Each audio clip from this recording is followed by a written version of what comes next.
From the Gospel according to Mark 7:31 to 37. Again, Jesus left the district of Tyre and went by way of Sidon to the Sea of Galilee, into the district of the Decapolis. And people brought to him a deaf man who had a speech impediment and begged him to lay his hand on him. He took him off by himself, away from the crowd. He put his finger into the man's ears and, spitting, touched his tongue. Then he looked up to heaven and groaned and said to him, "Ephphatha," that is, "be opened." And immediately the man's ears were opened. His speech impediment was removed, and he spoke plainly. He ordered them not to tell anyone, but the more he ordered them not to, the more they proclaimed it. They were exceedingly astonished, and they said, "He has done all things well. He makes the deaf hear and the mute speak." My brothers and sisters, do not try to combine faith in Jesus Christ with the making of distinctions between classes of people. Whereas we heard this morning from the letter of St. James, chapter 2, verses 1 to 5. In the second reading of today, taken from the letter of St. James, James, writing to the Jews of his time, challenges all of us, the Christians of today, on how we treat people, even in the church. He used a wonderful analogy.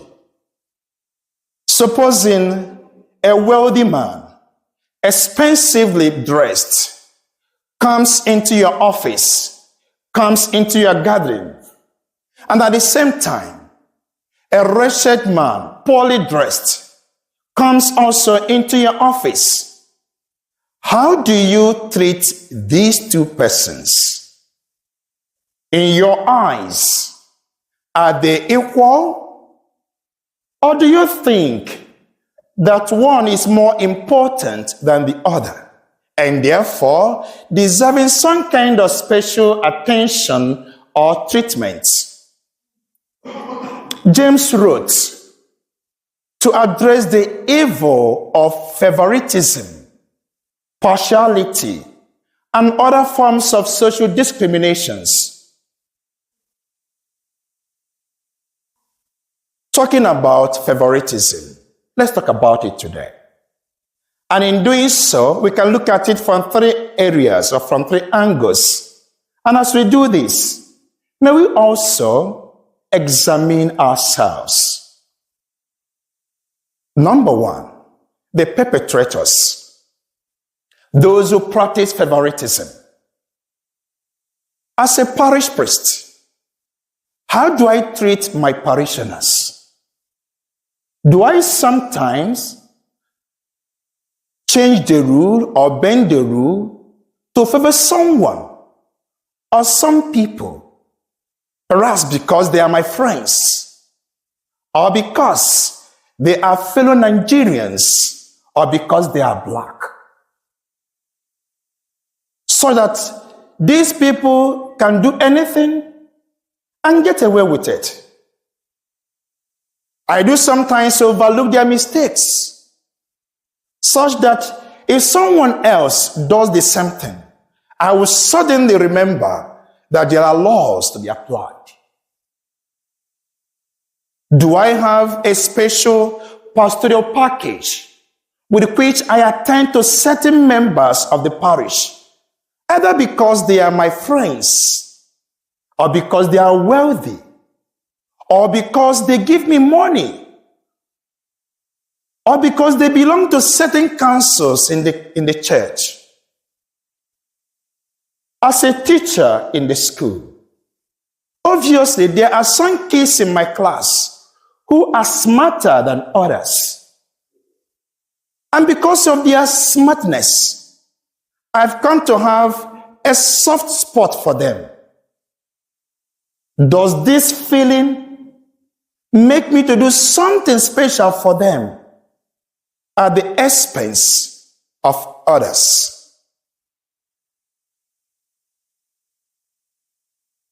In my workplace, even at home, do I allow phrases or sentiment or mentality or phrases like, I am doing this because it is you? Meaning that under normal circumstances, I shouldn't be doing it for anyone, but I'm doing it for you. Granting exceptions because of affection, affinity, friendship, or nationality. Another way to look at favoritism is to look at the enablers of favoritism. Those who encourage you to do it. Those who persuade you to practice favoritism. For example, the parish has concluded or has closed the registration of candidates for First Holy Communion. And this woman wants her daughter to be registered. Then she walks to you and you say to her, don't worry about that. I will talk to the parish priest. We are from Poland, so he's going to listen to me and we'll sort it out for you. So relax. Your application in the office was rejected or denied. Then someone in the board,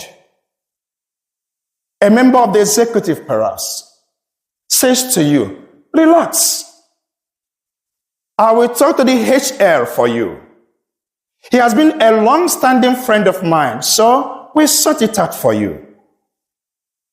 You know, sometimes we do these things and we don't actually pay attention to what we are doing.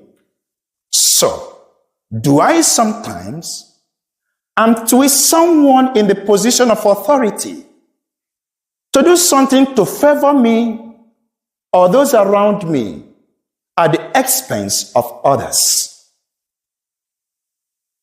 Finally, the last way to look at favoritism is to look at the victims of favoritism.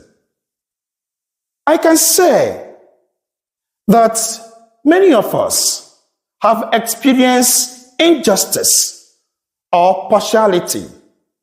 Some of us have become victims of favoritism in our lives, in our places of work, even in our own families.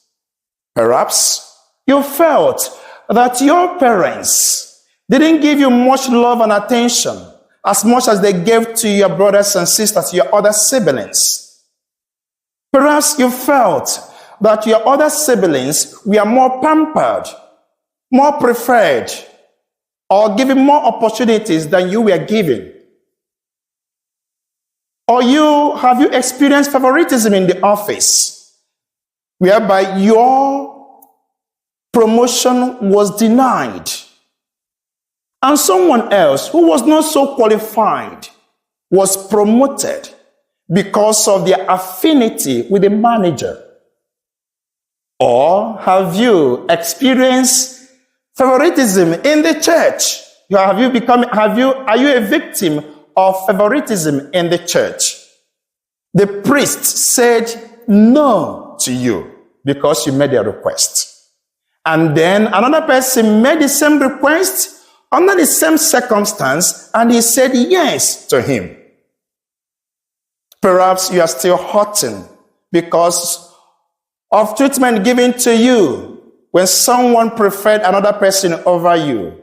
You are still sad, you are still hurting, you are still in pains. It is time to let it go. You can't be hurting all through your life. It is time to recover. Recovering this saying doesn't mean that the injustice done to you or against you never existed. It doesn't mean that the consequences of the favoritism done against you have been taken care of. No. It doesn't mean that the pains are no longer there. It simply means that at this point, you are saying that those experiences or the pains can't continue to control me. Jesus in the gospel of today healed a man who was deaf and dumb. It's time to go to him for healing if you are a victim of favoritism. Do I practice favoritism? When you come here every Sunday and I look at you, what do I see? Different classes of people, blacks and whites, rich and poor? Or do I see my brothers and sisters with whom I am equal before God? James wrote to address the evil of favoritism, whereby preferential treatment is given to someone or a group of people at the expense of others, whereby some people are made to feel more important or special than the rest members of the population. Do I encourage, persuade someone to do favoritism for me? May the reading of today keep reminding me that favoritism is not just a sin, it is also destructive. So let's go back to what James said. Supposing two persons walk into your office. One is expensively dressed. One is a homeless guy. How do you treat them?